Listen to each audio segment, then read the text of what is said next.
Merhaba, ben Zeynep. Hobsever YouTube kanalıma hoş geldiniz. Bugün sizlere tığ işi bardak altlığı modeli anlatacağım. Son zamanlarda viral olan güllü bir model. Çok da kolay bir yapımı var. Umarım sizler de beğenirsiniz. Birlikte çalışırız. Eğer ilerleyen zamanlarda istek olursa supla modelini de anlatmak isterim. Anlatım yaparken kullanacağım iplerle hemen videomuza başlamak istiyorum.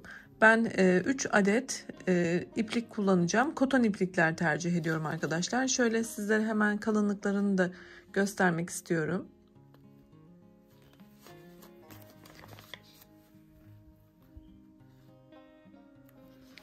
Yine anlatım yaparken 2,5 milim bir tığ kullanıyorum. Hadi kolay modelimize başlayalım. Evet, beyaz olan ipimizle başlıyoruz. Sihirli halka yaparak başlıyorum. İpimi kapattıktan sonra 3 tane zincir yapıyorum. Ve bu boşluğun içerisine tığıma bir kere doladım. İkişer ikişer çıkarttığım trabzanlar yapıyorum.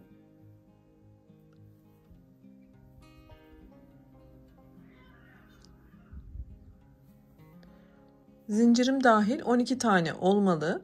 Ben de şimdi hemen tamamlayıp geliyorum. 3 zincir, 11 tane ikili trabzan, toplamda 12 kabul edeceğiz zincir dahil yapıp gelelim. Evet, zincirim dahil 12 tane oldu. Şimdi başlangıçta yapmış olduğum şu sihirli halkanın ipini çekerek kapatıyorum. Ve ilk zincirimin tepesinden batarak şöyle burada ilmek kaydırıyorum. Birinci sırayı tamamladım. Şimdi ikinci sırama geçerken yine 3 tane zincir yapıyorum.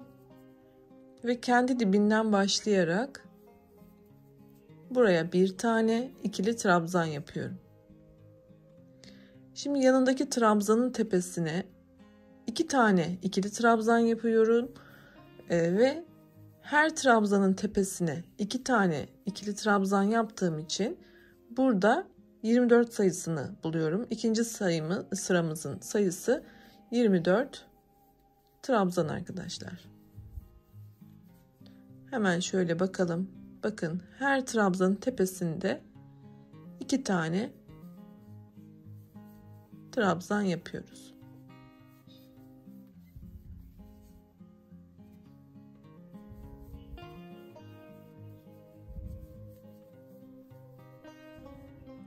Ve bu şekilde devam edelim.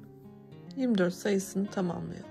Evet, ikinci sıramda 24 sayısını tamamladım. Yine zincirimin tepesinden batarak ilmek kaydırma yapıyorum. Başlangıçta 3 tane zincirimi yapıp yanındaki trabzanın tepesine 2 tane ikili trabzan yapıyorum.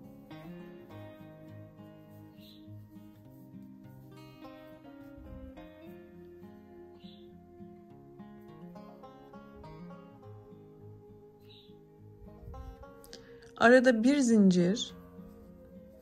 Şimdi yandaki trabzanın tepesine bir tane ikili trabzan yapıyorum.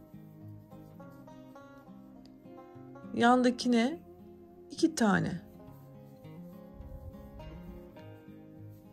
Artırmamızı yapmış olduk. Şöyle bakalım. Bir tek bir çift şeklinde trabzanlarımızı yaptık. Yine arada bir zincir. İlkine tek, ikincisine artırma.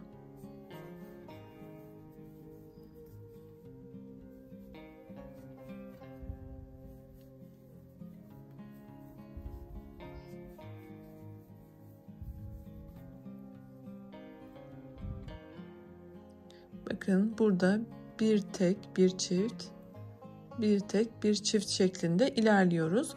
Aralarda bir zincir.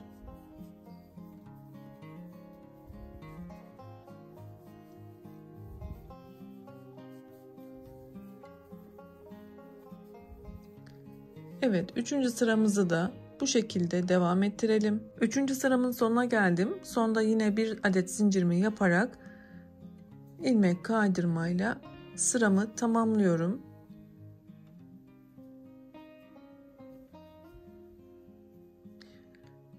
Şimdi yeni sıramıza 3 zincir yaparak başlıyoruz.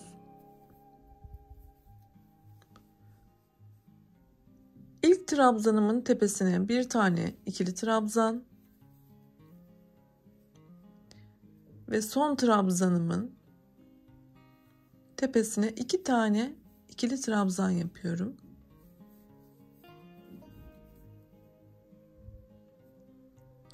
Hemen şöyle bakalım.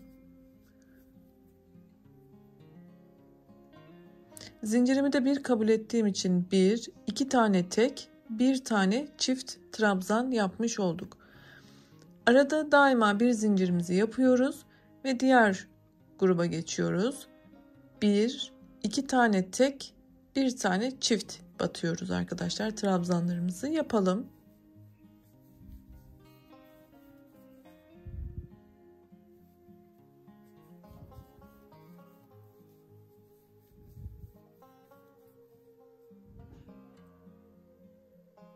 Arada bir zincir, diğer gruba devam ediyoruz.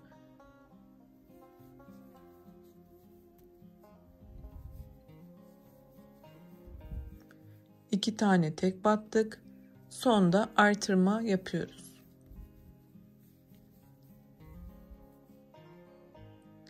Arada bir zincir.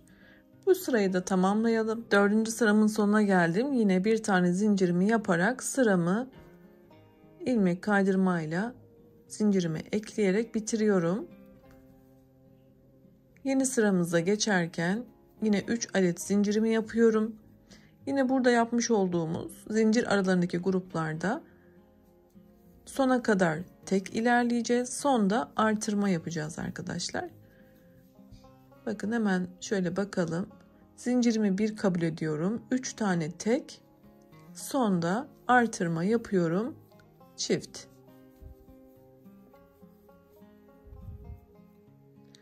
Zaten model anlaşıldı. Arada bir zincir.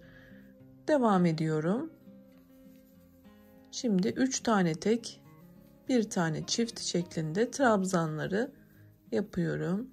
Bakın 3 tane tek yaptık. Şimdi artırma yapıyoruz sonda.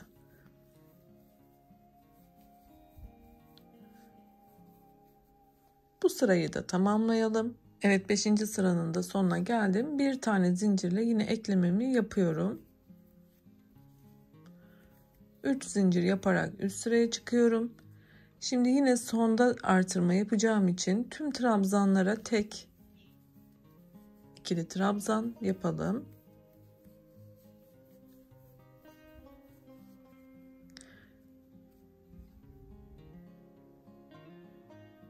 Bakın 1, 2, 3, 4 tane trabzanım oldu. Şimdi sonda çift yaparak artırma yapalım. Ve burada trabzan sayım 1, 2, 3, 4, 5, 6 oldu. Arada bir zincir, diğer gruba geçelim.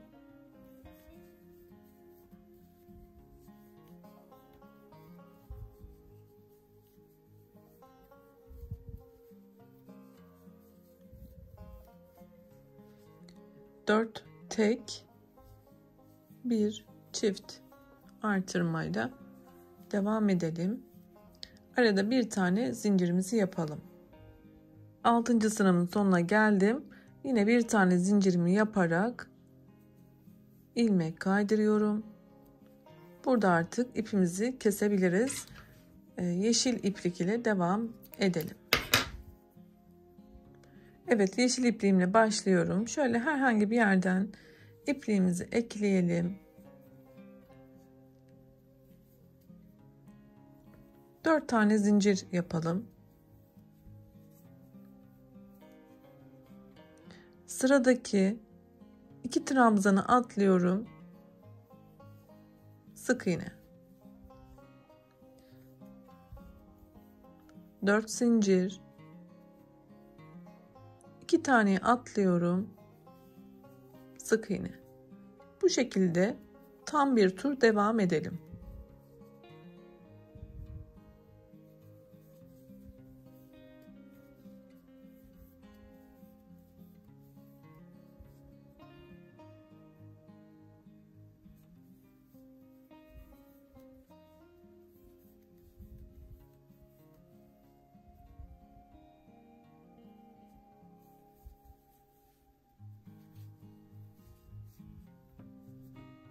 Evet, başlangıç noktamıza kadar devam ettik. Burada da ipi bağladığım noktada ekleyerek son 4 zincirimi sık iğne ile tamamlamış oldum.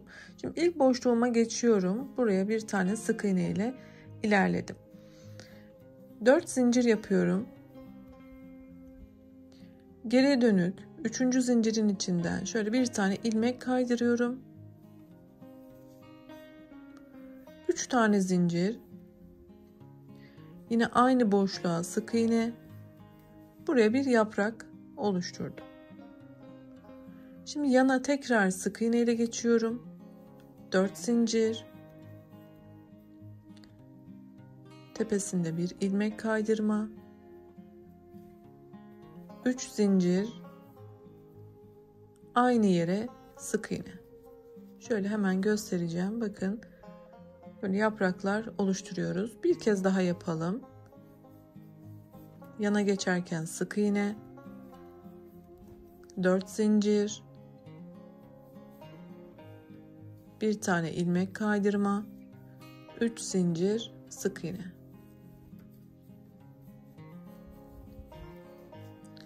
Bunu tamamen tam bir tur devam ettirelim. Evet, başlangıç noktama kadar geldim. Burada da sık iğnemi yapıyorum.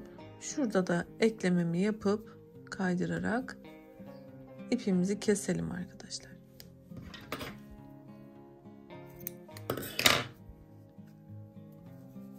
Şimdi kırmızı ipimle devam ediyorum. Eklemem gereken noktayı göstererek başlayacağım. Şöyle 2 tane yaprağımızın tam orta noktasında şöyle arkadaşlar, bakın şuradan ilmeklere ipimi ekleyeceğim. Daha sonra 12 tane zincir yapalım.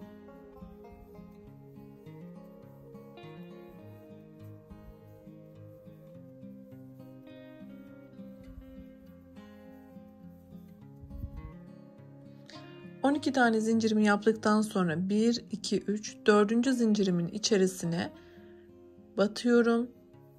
Buraya 3 tane ikili trabzan yapıyorum.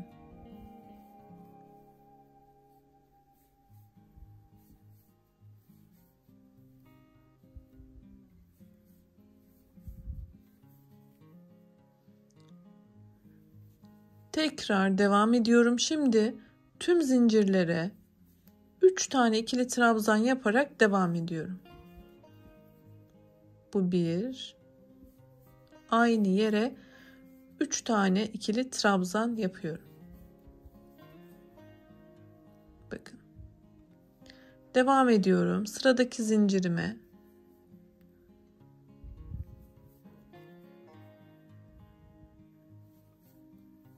üç tane ikili trabzan yapıyorum.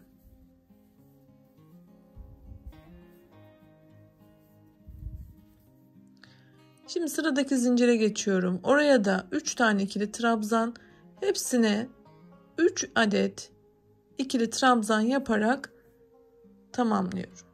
Evet, tüm zincirlerime 3 adet ikili trabzanlarımı yaparak ben burayı tamamladım.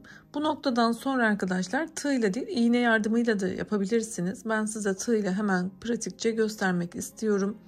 Bakın şu şekilde öncelikle gül formunu veriyoruz.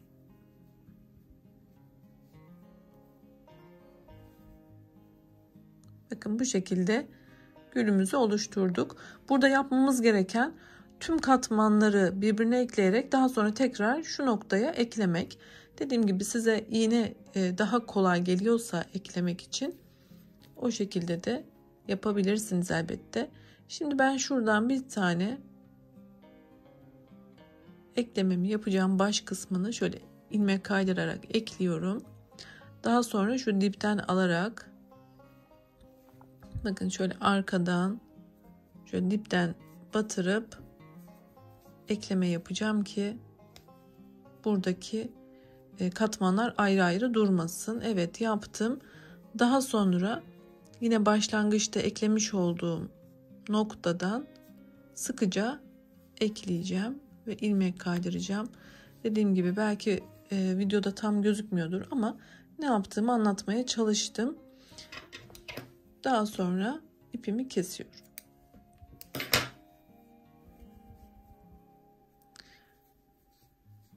Bu ipleri de arkada yürütürüz. Birbirine de bağlayarak sağlamlaştırabiliriz. Hatta şöyle bir hemen şu ikisini bağlamak istiyorum ben.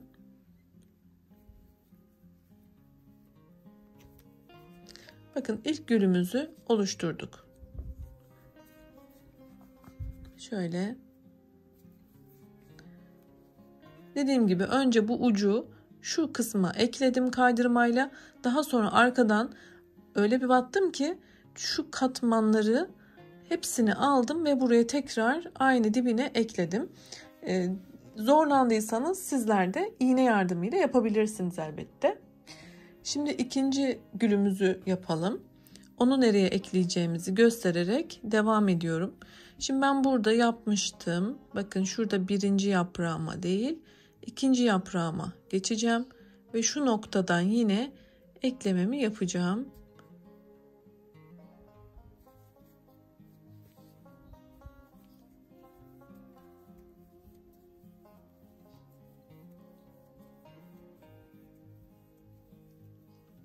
Yine 12 tane zincirimi yaptım. 4. zincirimden başlayarak 3 tane ikili trabzanlarımı yapıyorum. Tüm zincirlere 3 tane ikili trabzan yapıyorum. Ve burada zincirimi tamamladıktan sonra yine önce kendi şu kendisine, daha sonra dibinden alarak ekleyip dibine ekliyoruz.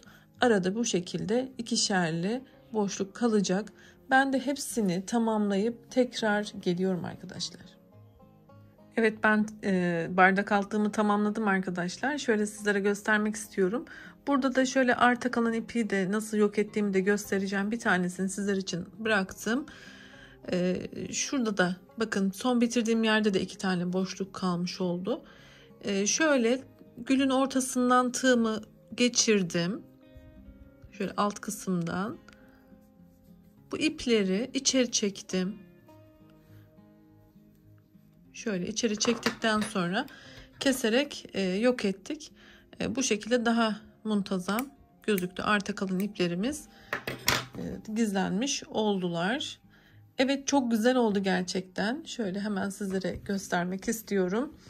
Umarım beğenmişsinizdir. Supla modelini de sizler için hazırlayacağım. Böyle takım yapabilirsiniz. Yemeklerinizde, çay servislerinizde kullanabileceğiniz güzel bir bardak altlığı oldu. Şöyle de bakın, oldukça güzel. Hediye olarak da yapabileceğiniz bir çalışma. Umarım memnun kalmışsınızdır. Beni izlediğiniz için çok teşekkür ediyorum. Yeni videolarda görüşmek ümidiyle sağlıkla kalın. Hoşça kalın.